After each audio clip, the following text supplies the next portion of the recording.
네, 예병근 대표님만의 날카로운 해석 들어보는 시간입니다. 신문 읽어주는 남자 시작하겠습니다. 저희 코너 속의 코너죠. 오늘도 상한가 체조로 시원하게 몸을 풀어보면서 시작을 할까요? 네, 증신 좋지 않았습니다 어제. 네. 근데 조정은 알고 있었죠. 이미 기준은 우리가 잡아드렸고. 맞습니다. 그러니까 기분 나쁘게 보지 마시고. 그리고 나는 네, 이미 알고 현금 있었다. 확보했어, 네. 알고 있었어. 그러니까 나는 괜찮아. 이런 약간은 거만한 자세로 오늘 운동을 시작해 주시면 되겠습니다. 네, 예, 좋습니다. 그러니까 잠자는 근육을 깨워주시고 너무 또 그렇다고 거만이 도를 지나쳐서 예, 그죠? 과욕을 부리다 보면 탈골 내지 그죠? 하면 뭐 네. 여러 가지 문제가 발생할 수 있습니다. 그러니까 네. 운동은 과격보다는 부드럽게 그죠? 네, 자, 부드럽게 들어갑니다. 시작하겠습니다. 자, 첫 번째 동작. 예. 자, 그리고 두 번째. 세 번째, 어깨 번째. 돌리기. 이제는 뭐 술술 굉장히 나오죠. 빨라요. 네, 네 번째, 네 고개 돌리기. 다섯 번째, 손목 풀어주고. 여섯 번째, 손목 털어주고. 자, 일곱 번째, 웨이브. 그죠? 자, 여덟 번째, 옆구리. 자, 아홉 번째. 마지막 열 번째. 어, 이제 의자가 정말 막 술술 나오네요. 의자가 막 네. 확 돌아갑니다. 자, 네. 오늘도 바로 신문 첫 번째 신문부터 네. 보고 가도록 하겠습니다. 네. 오늘 반도체 특집이에요. 오늘은 또 반도체 특집으로 네, 기대가 됩니다. 자, 슈퍼사이클 신호탄 SK 하이닉스 1분기 영업이익이 1.3조다. 1조 원을 또 넘어서면서 그렇죠. 네, 어제 발표가 됐죠, SK 하이닉스. 그렇죠. 지금 SK 하이닉스와 삼성전자 네. 결국은 지금 반도체 슈퍼사이클의 청신호가 켜진 심지어는 반도체가 모자라는 대란까지 네. 겪으면서 마진 영업이익마저도 굉장히 크게 개선된 어떤 그런 모습들을 볼 수 있습니다. 자, 계속 좋네요. 네. 제가 어제 그 탐방했던 회사가 두 회사가 있었어요. 네. 금영 ENG가 2차 전지 드라이룸 매출이 확 늘어서 네. 그럼 이제 반도체 클린룸 매출은 줄었느냐? 아니, 비중이 이게 높아졌다는 거지. 반도체 클린룸조차도 성장을 계속 한다는 얘기예요. 그러니까 두 분야 모두 성장성이 좋은데 드라이룸 성장성이 더 좋은 것이다. 예, 훨씬 더 커진 거죠. 그러니까 그러면 이 금영 ENG의 매출은 주 매출처는 어디냐? 네. SK 하이닉스. 주 매출처. 네. SK 하이닉스였군요. 그렇죠. 그러니까 근데 이게 참 씁쓸한 게 제가 얘기를 들으면서 네. 지금 SK 하이닉스가 해외에다 공장을 많이 지니까 금영 ENG조차 해외 공장을 짓고 있는 거예요. 해외에서 매출을 늘리는 거예요. 네. 왜 우리는 리쇼어링이 아니라 오퍼쇼어링으로 갈까요? 반대로 가고 있네요. 예. 모든 국가들은 지금 리쇼어링을 하겠다고 자국으로 돌아오면 세제를 깎아주겠다고 하고 있는데 우리는 네. 왜 기업들에게 세금을 더 부과를 하고 이러면서 기업들 너가 해외로 나가 나가 여기 국내 왜 있어 나가 그러면서 네. 일자리는 점점 줄어들게 만들고 이걸 왜 할까요를 자꾸 생각 안 해볼 수 없습니다. 그렇습니다. 참 안타까워요. 그러니까 이게 균형 성장이라는 얘기였어요. 그러니까 물론 이제 기업들이 독식하는 구조는 좋지 않습니다. 네. 하지만 기업들의 성장이 있어야 결국은 이제 어찌됐든 고용 창출이라든가 부의 재분배라든가 네. 이런 부분들에 대한 균형 성장이 나올 수 있겠죠. 근데 이게 해외로 가면요. 해외로 그런 가면 거기서 부분들이. 세금 내고 거기서 고용 창출하는 네. 거예요. 우리나라 고용 창출이 아니라니까요. 이거를 지금 반드시 생각해 보셔야 되는데 노조를 확 풀어줬어요. 그러다 보니까 사무직 현대자동차 이제 사무직 네. 노조까지 등장하기 시작했죠. 맞습니다. 그럼 이거 해외로 자꾸 내쫓보겠다는 얘기예요. 아, 내가 기업 오너라도 국내에 공장 안 차려. 힘들 것 같아요. 예. 그럼 이건 균형 성장이 아니에요. 결국은 쫓아내는 겁니다. 그 쫓아낸 것의 피해는 누가 보느냐? 여기가 볼 수밖에 없어요. 쫓아낸 사람이 네. 볼 수밖에 없는 거예요. 그러니까 그 금융 ENG 즉 그걸 만드는 클린룸, 드라이룸 만드는 회사조차 따라갈 수밖에 없는 거예요. 그 매출처가 가장 큰 매출처가 해외에서 공장을 짓고 있으니까. 그러네요. 그렇잖아요. 네, 이게 내려오고 이어지고 있네요. 그렇죠. 그러면 국내의 인력은 줄게 되고 네. 해외 인력은 늘게 되는 거죠. 그러니까 이거는 조금만 우리가 생각해 봐야 될 부분 아니냐. 그러면 우리는 그러면 어떻게 해야 되냐? 뭐 주식으로 돈 벌어야죠. 그러면 어떻게 하겠어요? 일자는 자꾸 줄고 있고 한데.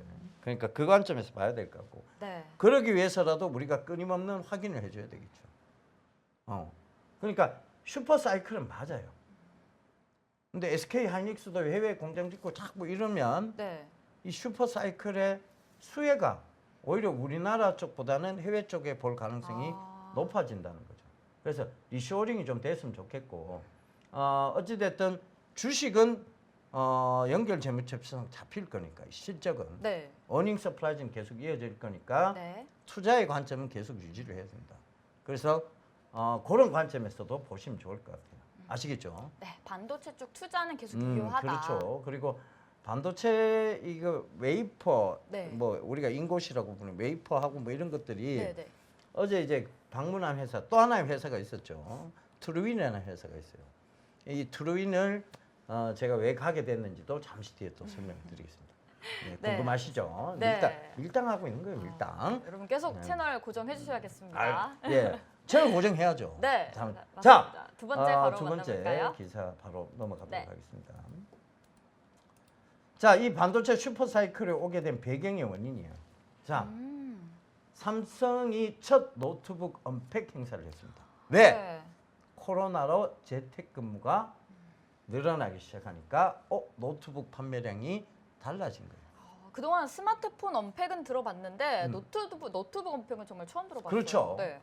이 노트북 언팩이 왜 지금 그러면 꼭 이 코로나 때문에 재택근무가 확산돼서 이 노트북 언팩 행사를 했냐? 아니에요. 내용을 살펴보면 네. 이 스마트폰 DNA와 PC 성능을 결합했다. 스마트폰과 PC를 결합했다. 예, 그러니까 뭐냐? 네. 들고 다니기도 쉽고 이 모든 것을 즉 우리가 스마트폰으로 네. 사물 인터넷을 다 다루기에는 네, 네. 아직은 아직은 한계가- 조금 힘들어요. 네네. 근데 우리가 그래서 이제 애플 같은 경우에는 애플 뭐 맥북 프로, 네, 네. 맥북하고 그 다음에 애플 폰, 그죠? 이런 것들을 다 연동되게, 결합이 돼요. 네, 연동이 되어 예, 연동되게 해놨잖아요. 네. 삼성도 이제 그 시스템을 가보자 하는 거예요. 노트북과 스마트폰을 좀 더 연동을 시키겠다. 그렇죠. 그럼 판매량이 2배인데 그렇죠. 스마트폰도 팔면 꼭 노트북도 팔고, 네. 그죠? 그러니까. 그러면 애플의 그 연동 서비스 때문에 이어서 구매하시는 고객들도 그렇죠. 많잖아요. 그러니까 애플 맥북을 쓰시는 분들은 거의 애플 폰을 쓰고 계세요. 맞아요. 정말 대다수가. 예, 예. 그러니까 삼성 노트북을 쓰는 사람은 삼성 갤럭시 폰을 쓰게끔 만들려는 속내, 숨은 의도, 행간의 숨은 뜻 이런 것들이 있는 거예요. 그렇죠. 이제 알겠네요. 네, 그러니까. 네. 그래서 이 시대에 지금 맞는 시인성을 갖추고 있는 게 반도체 또 슈퍼 사이클이에요. 시인성. 어제 네. 또 주식 보감 때 얘기해 주신 거죠. 그렇죠. 어제 기업 탐방한 회사가 트루윈입니다. 네. 트루윈을 제가 왜 갔을까요? 어제 또 잠깐 얘기를 해 주셨는데 뭐 나이트 비전 얘기도 네네. 해드렸지만 사실 트루윈의 주요 주주 중에 한 명이 누구냐? 우수 AMS예요. 그렇게 또 연결이 그렇죠. 되어 있네요. 우수 AMS를 확인하러 트루윈을 간 거예요. 네. 그 여러분들이 그러니까 이제 잘 모르시는 거야. 모르죠. 제가 왜 네. 이게 자꾸 이렇게 확인하러 돌아다니냐면 우수 AMS가 주요 주주로 있는 회사가 또 트루윈이에요. 그러니까 한 가본 거예요. 트루윈이 얼마나 성장성이 있는지를. 거기에 보면 네. 자 우리가 흔히 이제 지금 이제 체온 측정하고 이런 것들 있잖아요. 네네. 체온 측정하고 그다음에 이제 이제 뭐 식당이나 어떤 장소에 입구에 가면 다 구비가 되어 그렇죠. 있죠. 체온 측정 QR 코드 요거 거의 구비돼 있잖아요. 네. 그게 한 그걸로 돼 있잖아요. 한 네네. 네. 하나의 그거 네, 체온 시스템으로 측정하고 동시에 되게끔. 그거까지 다 있어요. 아. 그 체온 측정하는 기기의 대다수가 트루윈의 열화상 카메라, IR 카메라를 쓰고 있는 거예요. 요즘 정말 수요가 예, 많이 예. 늘었겠네요. 예, 급격하게 그러면서 거기에 이제 같이 붙어 있는 게 네. 뭐냐? 한화의 시스템입니다. 아, 그 한화 시스템즈하고 트루윈은 같은 성장 구도를 가지고 있다고 보시면 됩니다. 중요하네요. 이제 중요하죠. 그러니까 이 열화상 카메라가 뭐까지 되느냐면 우리가 지금은 지문 인식이잖아요. 그죠? 네네. 홍채 인식. 네. 그죠? 근데 이 지문 인식에 열화상 카메라를 도입하면 이 보안이 더 철저해지는 거예요. 뭐냐? 이 안에 있는 실핏줄, 즉 지문에 있는 실핏줄까지 다 보안으로 쓸 수 있다.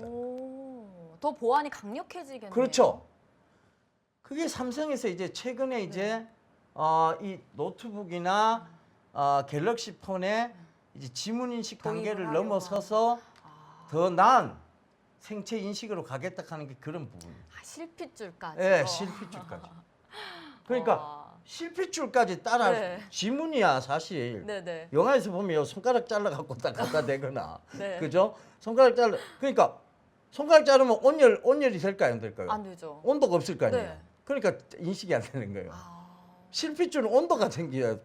그 열화상 카메라는 그 온도 지나가는 실핏줄의 네네. 온도 때문에 생기는 거죠. 퍼즐이 이제 맞춰지는 그러니까 이제 듯한 퍼즐이 느낌이네요. 확 맞춰지죠. 네. 그 이거 갖고 이제 지문 따갖고 또 보안을 푸는. 그러니까 가장 최상위의 보안 시스템은 어디까지냐? 실핏줄까지도. 예. 아, 이제 오늘 또 알게 됐네요. 예. 그 시스템이 벌써 개발이 돼 있어요. 트루윈에서. 오, 언제 도입이 될까요? 그러니까 이제 뭐 앞으로 점점 시대가 발전할수록 네. 왜냐하면 차도 그렇잖아요. 네, 차도 네. 지금 워낙 많은 주파수 덱을 쓰고 있다 보니까 내 차가 아닌데 뭐 누르면 삑 하고 열리는 차도 있고, 그죠? 그 근처 너무 근처에까지 안 네, 갔는데도 삑 열리는 차. 맞아요. 이거는 좀 위험한 게 있어요. 네. 그러니까 어떻게 돼야 되느냐? 키만 갖고 있다고 열리면 안 된다는 얘기예요. 여기에 홍채 인식까지는 좀 그러다가 지문 실핏줄 인식까지 차는 비싼 거니까. 그죠? 그게 좀 적용이 돼야 안 되나? 보안이 그만큼 좀 더 네. 강력하게 되는 그렇죠. 게 좀 현실화가 될 수 있겠네요. 그렇죠. 그것 때문에 지금 얘기를 하고 있는 거예요. 그러니까 그게 굉장히 인상 깊더라고요. 그리고 낮에는 네, 차들을 다 잘 인식해요. 맞아요. 자율인식. 네. ADAS가 즉 ADAS 즉 네. 자율주행 기능이 3.5단계 이상부터는 반드시 필요한 게 뭐냐? 나이트 비전이에요. 열화상, 그러니까 우리가 군부대에서 흔히 보는 네. 적외선 망원경, 그런 것들이 반드시 적용돼야 되는 게 3.5단계 이상. 왜? 자율주행 밤에는 3.5 단계. 깜깜하니까. 결국은 네. 그게 인식이 돼야 된다.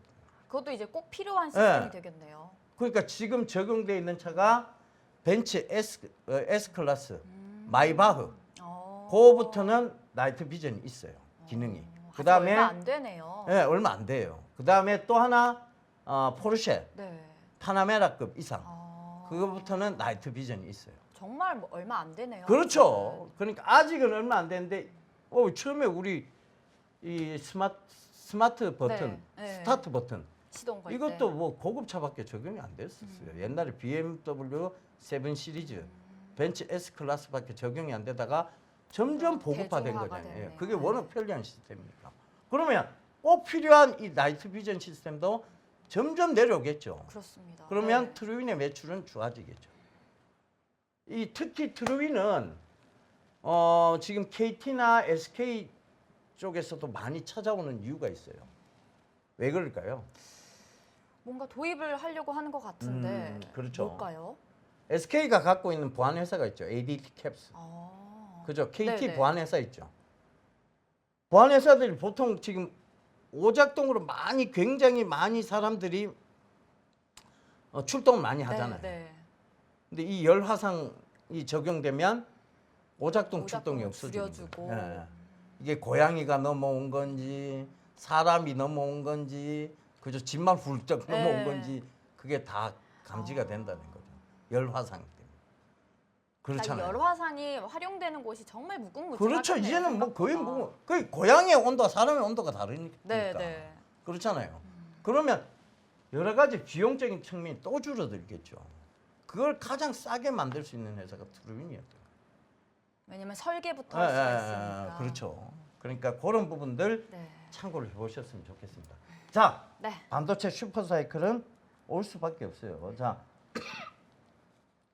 세 번째 기사 빠르게 네. 보고. 오늘 반도체 특집 세 번째 기사 만나보겠습니다. 자, 이 반도체들이 그럼 이제 효용 가치성을 한번 네. 따져보자고요. 그러니까 슈퍼사이클이 왔으니까 시인성은 맞는데. 네. 죄송합니다. 네, 또 길게 얘기를 하시느라고. 제가 흥분했어요. 자, 이 효용 가치성. 네. 여기에 기사가 나와요. 수어하는 아바타. 어. 수어를 해주는 아바타가 있다는 얘기예요. 그러니까 메타버스와 결합된, 네. 그죠? 그 다음에 로봇 안내견, 그리고 장애인의 눈가게 되는 뭐 첨단 장갑, 네. 그죠? 이 모든 것들이 뭐냐? 결국은 뭐냐? 이게 IT하고 다 결합된 거잖아요. 그렇죠. 반도체하고. 네. 반도체가 효용 가치성을 가지게 된 것들이죠. 아. 그 효용 가치성의 끝판왕이 뭐다? 로봇인 거예요. 걔가 진짜 걔가 아니고 로봇 안내견. 로봇 안내견. 그래서 로봇스타, 네. 로보티즈, 티로보틱스 앞으로 미래가 좋다라고 자꾸 얘기 드리는 거예요. 네. 지금의 어떤 순간적인 흔들림 이런 것들은 지수상으로 살펴봐야 될 부분이고 네. 그 외에는 전부 로봇 이게 응용이라고 봐야 되겠죠. 그래서 이제 그렇게 보시면 좋을 것 같습니다. 와, 자, 네. 오늘 신문은 반도체 특집이었습니다. 네, 좋습니다. 반도체 특집 신문남으로 살펴봤습니다. 자, 지금 시간 9시 10분 흘러가고 있습니다. 저희는 개장 상황 잠시 후 만나보겠습니다.